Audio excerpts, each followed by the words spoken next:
Assalamualaikum warahmatullahi wabarakatuh. Apa kabar anak-anak semuanya? Semoga kita semua dalam keadaan sehat walafiat ya. Baik, bertemu kembali bersama Pak Fikih pada pembelajaran Bahasa Indonesia. Mudah-mudahan kalian diberikan kemudahan oleh Allah untuk memahami pembelajaran di pagi hari ini. Nah, baik anak-anak, pertemuan hari ini kita masih membahas materi pidato. Sebelum kita membahas ke pembahasan selanjutnya, Bapak mau mereview kembali. Kalian masih ingat apa itu pidato? Pidato adalah kegiatan mengungkapkan pendapat atau ide gagasan di depan umum.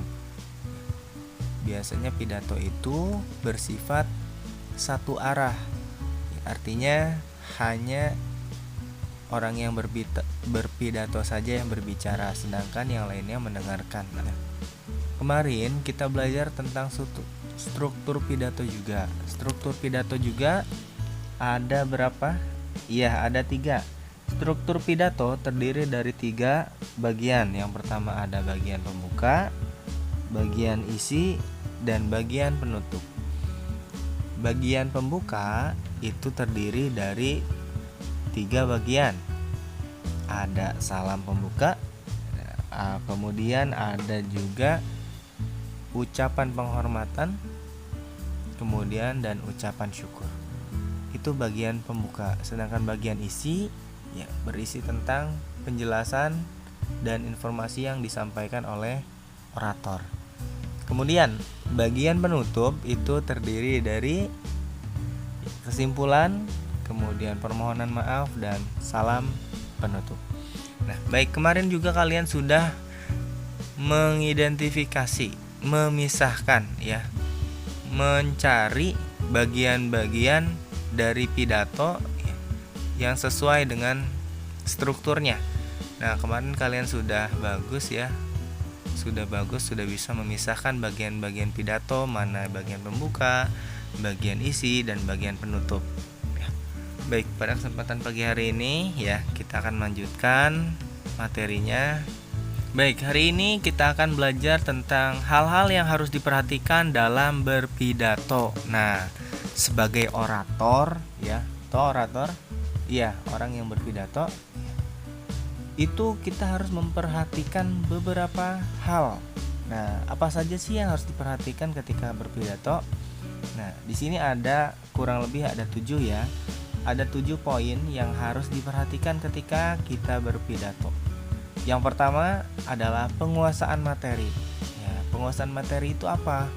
Penguasaan materi artinya kita sudah menguasai, sudah memahami apa yang ingin kita sampaikan kepada pendengar atau audiens. Nah, jadi jangan sampai ketika kita berpidato tapi kita tidak menguasai topik pembahasan yang akan kita sampaikan.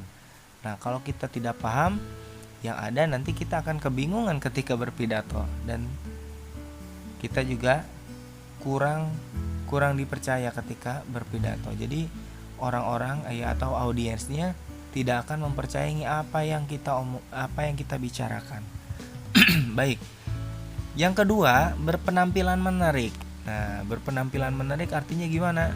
Harus pakai style-stylean yang bagus, yang mahal gitu ya? Tidak, tapi kita harus berpenampilan rapih. Berpenampilan rapih, kemudian memantaskan diri dengan pakaian-pakaian yang sesuai. Pokoknya menggunakan pakaian-pakaian yang menarik dan rapi. Nah, itu juga harus diperhatikan ketika berpidato. Karena orang yang berpidato itu akan menjadi pusat perhatian orang. Semua orang akan tertuju matanya kepada kita ketika kita berpidato. Nah, itu makanya kenapa kita harus berpenampilan menarik. Nah, ini juga hal yang terpenting ketika berpidato. Jangan sampai kita menggunakan kata-kata yang berbelit-belit sehingga orang tersebut atau audiens tersebut bukannya paham, malah menjadi bingung dengan berbagai macam kata yang kita ucapkan.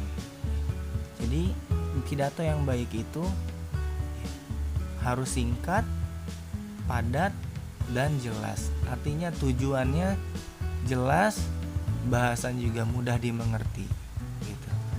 Untuk yang poin selanjutnya yaitu menggunakan intonasi dan mimik wajah yang tepat atau ekspresi ya. Ekspresi yang tepat. Nah, menggunakan intonasi. Kalian tahu intonasi? Ya, intonasi itu tinggi rendahnya nada. Ya, tinggi rendahnya nada ketika kita berbicara. Nah, itu adalah intonasi.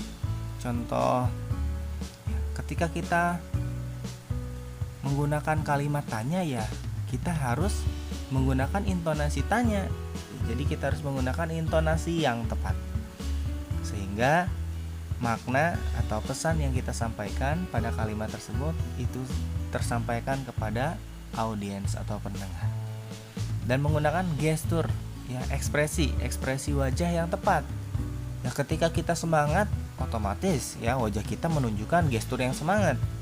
Jangan kita mengajak para pendengar atau audiens itu untuk semangat, tapi ekspresi wajah kita saja lemas, lesu, ya, galau, ya, itu nggak bakalan dapat, ya.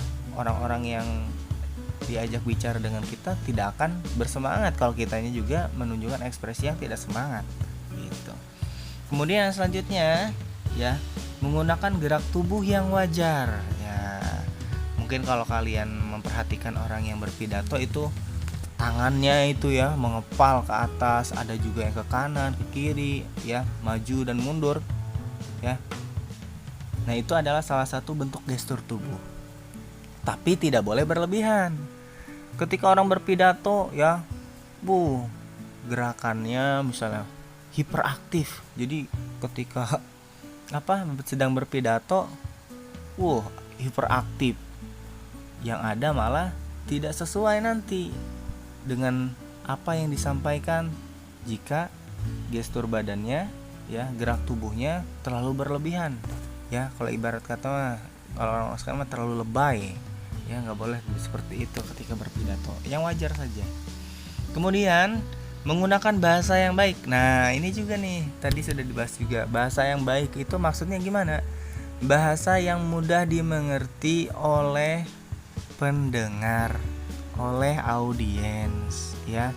Contoh, kalau kita berpidato di depan anak-anak, ya, atau seusia kita, maka gunakan bahasa-bahasa yang mudah dimengerti, bahasa-bahasa baku yang mudah dimengerti, ya. Jangan pakai lu gue juga, ya. Masa pidato pakai lu gue, ya. Ya, jadi menggunakan bahasa yang baik, ya, bahasa Indonesia yang baku, yang mudah dipahami tentunya oleh pendengarnya, ya. Harus disesuaikan.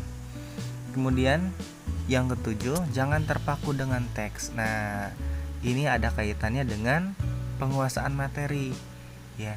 Jadi kalau ketika kita berpidato jangan textbook, ya, jangan terlalu textbook, jangan terlalu terpaku pada teks. Jadi kita ngeliatin teks saja, ya. Audiensnya emang nggak pernah kita liatin, jadi kita ngeliatin teks gitu, ya. Kemudian kita juga jangan terpaku dengan apa yang kita tuliskan. Jadi kita bisa mengembangkan apa yang kita tulis pada teks pidato itu, gitu, ya. Jadi itu hal-hal yang harus diperhatikan ketika kita berpidato. Nah, kenapa sih Pak kita belajar tentang hal ini? Poin-poin penting, ya, atau hal-hal yang harus diperhatikan ketika berpidato. Nah, anak-anak, karena harapannya dari pembelajaran pidato ini, Bapak berharap kalian tuh yang pertama bisa membuat teks pidato. Setelah membuat teks pidato dan mengenal apa itu pidato, kemudian kalian bisa mempraktekkan pidatonya, ya. Jadi bisa berpidato dengan pidato kalian sendiri. Kemarin kalian sudah membuat bagian-bagiannya, ya, baru memisahkan. Belum Bapak perintahkan untuk membuat teks pidatonya, ya. Karena nanti kita akan belajar tentang bagaimana kalian membuat teks pidatonya. Kalian kan sudah bisa tuh ucapan salam salam pembuka, salam hormat, ucapan syukur. Nah, seperti apa nanti bagian isi pidato kalian bisa kembangkan dengan bahasa kalian sendiri. Oke. Nah, mungkin itu saja anak-anak ya yang bisa Bapak sampaikan pada kesempatan pagi hari ini. Semoga kita semua dalam keadaan sehat dan dalam lindungan Allah Subhanahu wa taala. Semoga apa yang kita lakukan di hari ini mendapatkan keberkahan oleh Allah Subhanahu wa taala. Amin ya rabbal alamin. Titip salam untuk kedua orang tua kalian. Semoga mereka selalu diberkahi oleh Allah. Mari kita tutup dan baca hamdalah. Alhamdulillahirabbil alamin. Ya Bapak mohon maaf apabila ada kata-kata yang salah dan kurang berkenan bahkan tidak jelas. Ya tolong dimaafkan. Apabila ada yang ingin ditanyakan silakan langsung menghubungi Bapak, oke? Jangan ragu, jangan sungkan, jangan takut. Bapak nggak menggigit soalnya. Oke. Ya, baik, Bapak cukupkan. Assalamualaikum warahmatullahi wabarakatuh. Semangat ya anak-anak. Oh iya, untuk tugasnya nanti Bapak share ya.